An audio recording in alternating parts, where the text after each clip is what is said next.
नमस्ते भाई, math insider में आपका स्वागत है। कैसे हैं आप सब? उम्मीद करते हैं आप सब अच्छे होंगे, लगातार अपनी पढ़ाई कर रहे हैं। दोस्तों, एमपी पुलिस एग्ज़ाम 2025 का 30 अक्टूबर से लेके आपका 15 दिसंबर तक पेपर था। आज आपकी 15 दिसंबर है। आज आपका पेपर दोनों शिफ्टों में से पूरे, यानी जिनके जिनके जितने बच्चे थे सभी का पेपर पूरी तरह से कंप्लीट हो चुका है। इस वीडियो में बात करेंगे जब आपका पेपर समाप्त हो तो उसके बाद कितनी कट-ऑफ जा सकती है फिजिकल के लिए, इस बार कितनी कट-ऑफ रहेगी, और जो 50 वाले हैं, हमने थंबनेल में ऐसा क्यों लिखा कि 50 वाले ज़रूर देखें, इसके पीछे भी कुछ कारण है। इस वीडियो में संपूर्ण जानकारी आपको बताएंगे। वीडियो अच्छा लगेगा तो वीडियो को लाइक कर लीजिएगा।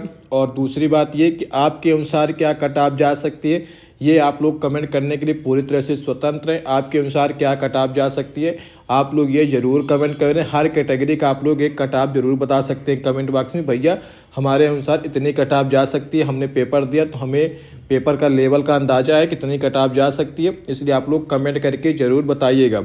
चलिए शुरू करते हैं आज की वीडियो को।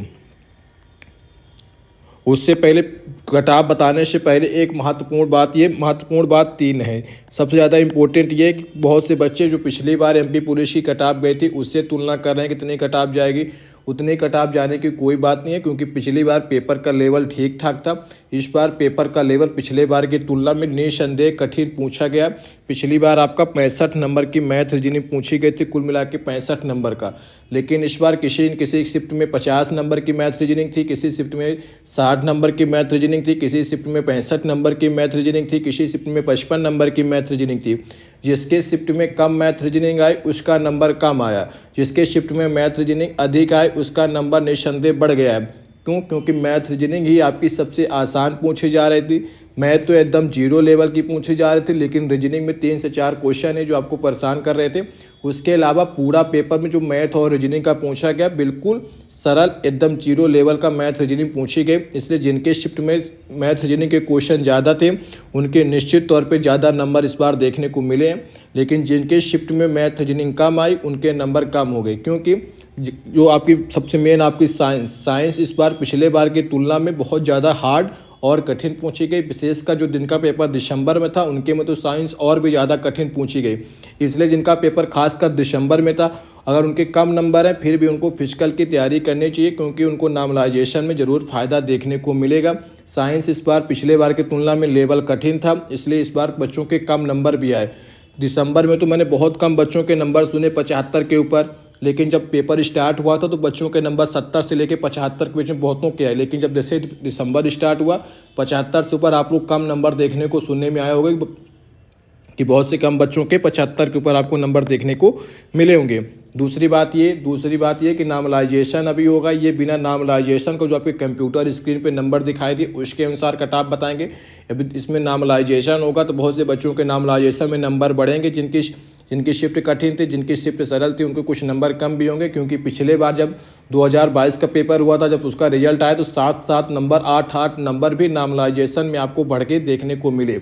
तीसरी बात यह कि व्यापम ने 100 में से हर शिफ्ट में 2 से 3 क्वेश्चन गलत पूछे। 2 से 3 क्वेश्चन जब व्यापम ने गलत पूछे, इसका मतलब ये है कि क्वेश्चन गलत थे तो सबको नंबर मिलेगा। तो इसलिए 2-2 नंबर 3-3 नंबर तो क्वेश्चन वाले में बढ़ जाएंगे, 4-4 5 नंबर नॉर्मलाइजेशन में बढ़ गए, इसलिए 7 नंबर बढ़ जाएगा। इस बार भी व्यापम ने 2 से 3-3 क्वेश्चन हर शिफ्ट में गलत ही पूछे, उसके बच्चों ने उत्तर भी नहीं निकाल पाए। 4 ऑप्शन में कोई आंसर नहीं था, 2 से 3 तो मिनिमम हो गया। किसी शिफ्ट में तो 4-4 क्वेश्चन भी गलत पूछे गए थे।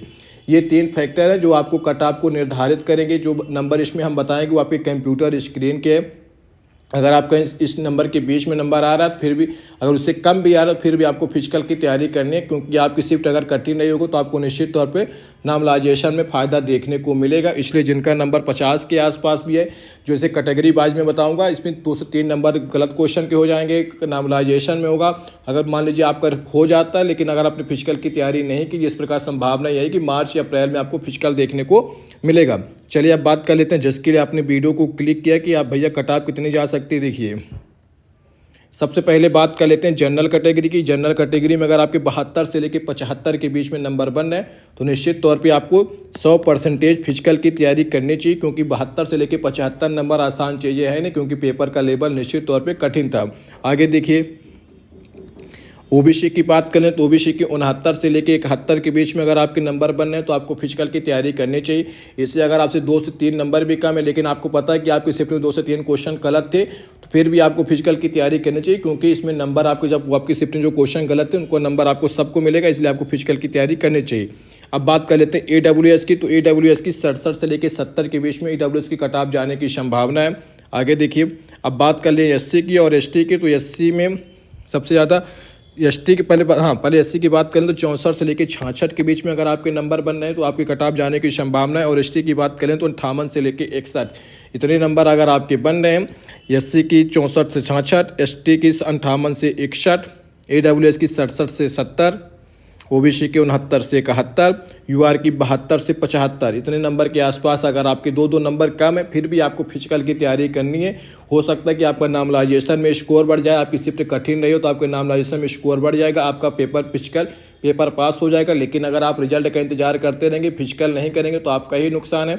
मेरा फर्ज था बताना, इसलिए मैंने आपको बता दिया। 3 चीज़ों पर आपकी कट ऑफ डिपेंड करेगी, गलत क्वेश्चन के ऊपर, दूसरा नॉर्मलाइजेशन के ऊपर, और आपकी कौन सी शिफ्ट में पेपर था, कितने नंबर बढ़ेंगे उसके ऊपर, क्योंकि पेपर का लेवल निस्संदेह इस बार अधिकतम। अब आपके अनुसार क्या कट ऑफ जा सकती है, आप लोग कमेंट करके बताइए कि भैया मेरे अनुसार ये कट ऑफ जा सकती है। अब आप लोग अपना अपना सुझाव दे सकते हैं। कल के वीडियो में देखेंगे कौन सी शिफ्ट सबसे ज़्यादा सर्वाधिक कठिन थी, कौन सी शिफ्ट सबसे ज़्यादा सरल थी।